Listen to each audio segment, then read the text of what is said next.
සන්නිකර්ෂණයෙන් වර්ගමූලය සෙවීම.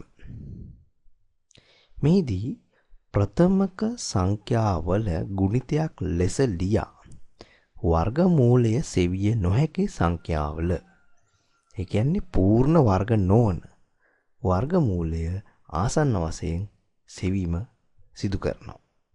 මෙම වාක්‍ය මම දන්නේ දිග වැඩි හින්දා තේරුම් ගන්න ටිකක් ඔබට සංකීර්ණ විය හැකියි. මෙන්න මේ ආකාරයෙන් තමයි කියන්නේ. අපි දන්නවා ප්‍රථමක සංඛ්‍යාවල ගුණිතයක් ලෙස ලියා වර්ගමූලයේ සෙවෙන සංඛ්‍යාව මොනවද කියලා ඉස්සෙල් බලමු. අපි දන්නවා 9. ඊළඟට 16 25 මේ වර්ගමූලය 3 4 5 වගේම 49 7 මේ ආකාරයට ඔබ අධ්‍යක්ීම් වලින් දන්නව කොහොමද මේවා හොයන්නේ කියලා. එහෙම නොවන වර්ගමූලය අපි කියමු 22. මේ 22 කියන ඉලක්කමේ වර්ගමූලය සොයන්නේ කොහොමද?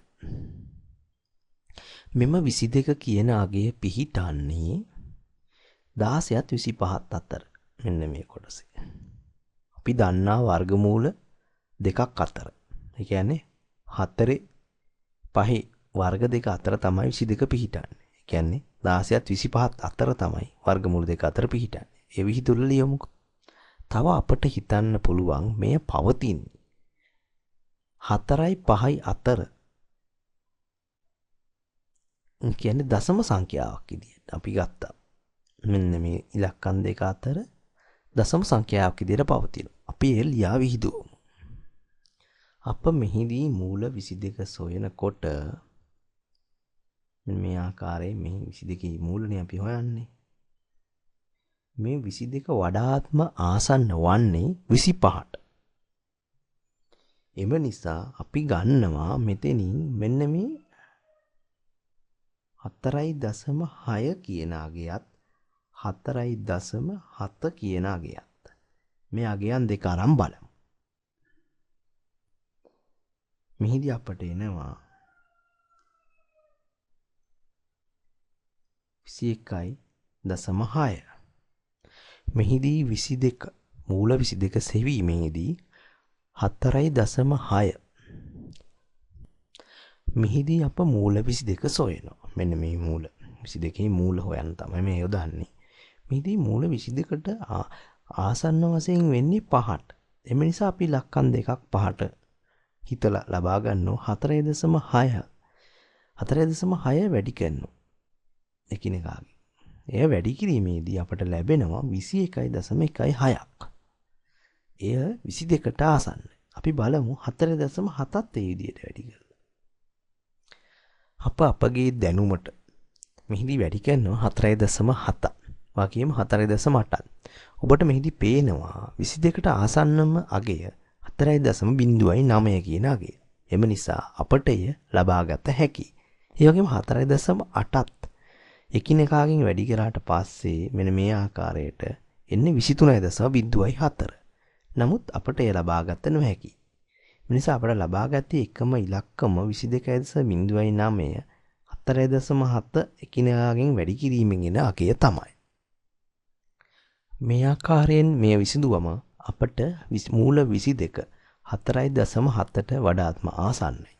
එම නිසා මූල 22ට පළමු සන්නිකර්ෂණ අගය 4.7 වේ කියලා අපට කියන්න පුළුවන්.